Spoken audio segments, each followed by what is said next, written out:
पिछले एपिसोड में हमने देखा थॉर वॉरियर मैडनेस में आकर बिल को ही पीटने लगता है, पर उसने हैमर के पीछे कलेक्टर ही नहीं थैनोस भी पड़ा है, जिसे लेने के लिए प्रॉक्सिमा और ब्लैक स्वॉन कलेक्टर के शिप में आ जाती हैं। पर कोई भी उसे छू नहीं पाता। वो हैमर सबको खुद से दूर फेंक देता है। अब आगे।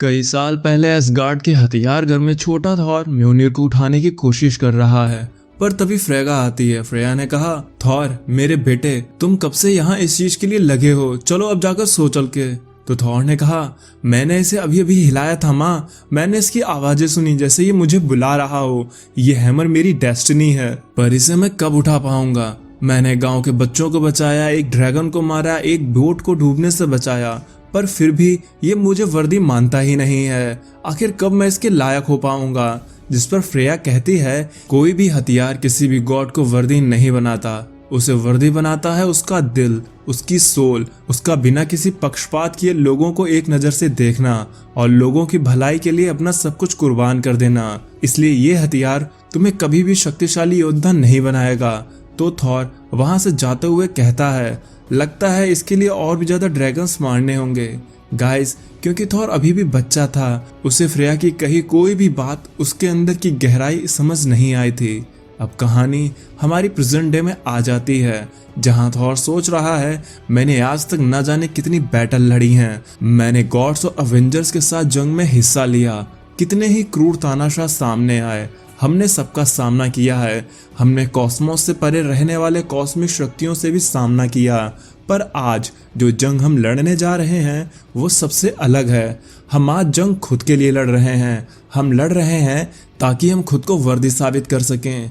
आज हम बिना अपनी थंडर के लड़ रहे हैं, लेकिन मेरी दहाड़, मेरे अंदर का गुस्सा किसी थंडर से कम नहीं है। और आज मैं अकेला नहीं लड़ रहा, मेरा साथ मेरा दोस्त बिल दे रहा है, एक बकरी दे रही है, और एक ऐसा जीव भी दे रहा है जो कि आग उगलता है।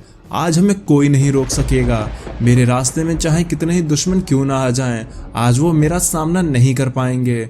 मुझे मेरे ओल्ड एसगार्ड में जाना ही होगा, मेरा वो एसगार्ड जहां भगवान टहला करते थे। पर आज वहां मेरे लिए वो है जो मेरी तकदीर बदल सकता है, जो मेरी डेस्टिनी है। पर तभी ब्लैक स्वॉन उस हैमर की तरफ बढ़ रही होती है। वो कहती है, मेरे मास्टर को जो चाहिए हम ब्लैक ऑर्डर उसे उनके लिए लाकर देते हैं, और आज उन्होंने हमसे इस ट्रिब्यूट को मांगा है, तो मैं ब्लैक स्वॉन मेरे गॉड को उनका ट्रिब्यूट दूंगी। पर जैसे ही ब्लैक स्वॉन उस हैमर को छूती है, बिजली का झटका उसे दूर फेंक देता है। तब एल्डर कहता है, बेवकूफ, तुम्हें क्या लगता है कि जब एक एल्डर इसे नहीं उठा पाया तो तुम लोग इसे छू भी पाओगे। और तभी धुंध छटती है। हम देखते हैं थॉर को, जो कि कहता है, आज मैं वो लेने आया हूं जो कि मेरा है, तुम में दम है तो इसे आकर ले लो या फिर यहां से चले जाओ। जिस पर प्रॉक्सिमा कहती है, हो सकता है अगर हम इस गॉड के खून से नहा लें और उसकी खाल ओढ़ लें, तब शायद हम इस हैमर को उठा पाएं। जिसके बाद प्रॉक्सिमा और ब्लैक स्वॉन थॉर पर हमला कर देते हैं। हुडेड बंदा भी कहता है, तुम्हें थॉर से डरने की जरूरत नहीं है, इसे मार डालो क्योंकि ये तुम सबकी ही तरह अनवर्दी है। जिसके बाद एक जबरदस्त बैटल शुरू हो जाती है।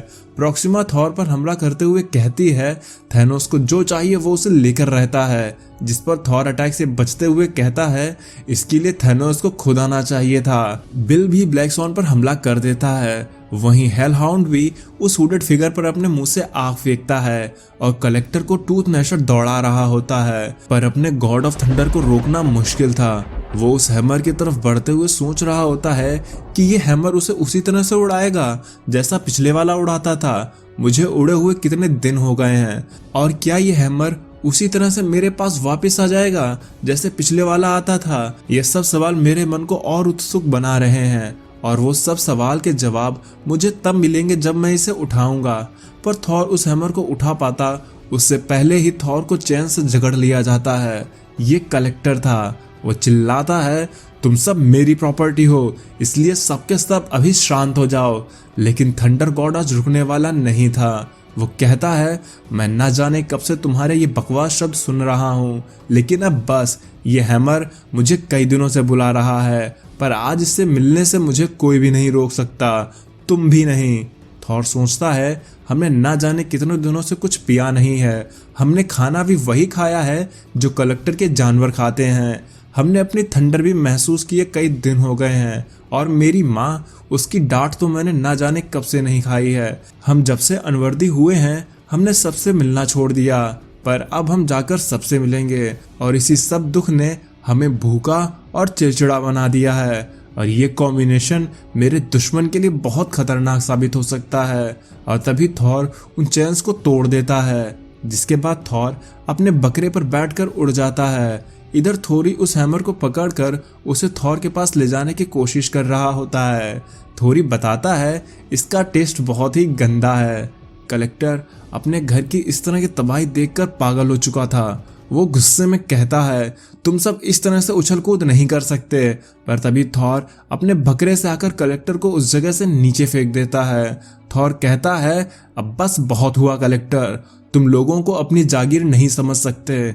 हमने कई दिनों से बहुत सी चीजों को मिस किया है, पर आज हम अपना हैमर उसे लेकर रहेंगे क्योंकि मुझे इसकी जरूरत है। और थॉर की इन्हीं लाइंस के साथ ये एपिसोड यहीं पर खत्म हो जाता है, जिसके बाद हम इस स्टोरी के फाइनल एपिसोड में जाएंगे कि क्या थॉर इस हैमर को उठा पाएगा। तो ये बात जानने के लिए बने रहें कॉमिक्स कम्युनिटी यूट्यूब चैनल पर। मुझे कमेंट्स में काफी लोग जजमेंट डे के नेक्स्ट पार्ट लाने के लिए कह रहे हैं, तो मैं बता दूं उसका पार्ट 26 अक्टूबर को आएगा और उसे मैं 27 या 28 तक ले आऊंगा। और अगर आपको ये स्टोरी पसंद आई हो तो इसे लाइक कर देना, चैनल पर नए हो तो सब्सक्राइब भी कर देना। तो अब मैं चलता हूँ, आप मेरी बाकी की वीडियोस एंजॉय करें और खुश रहें।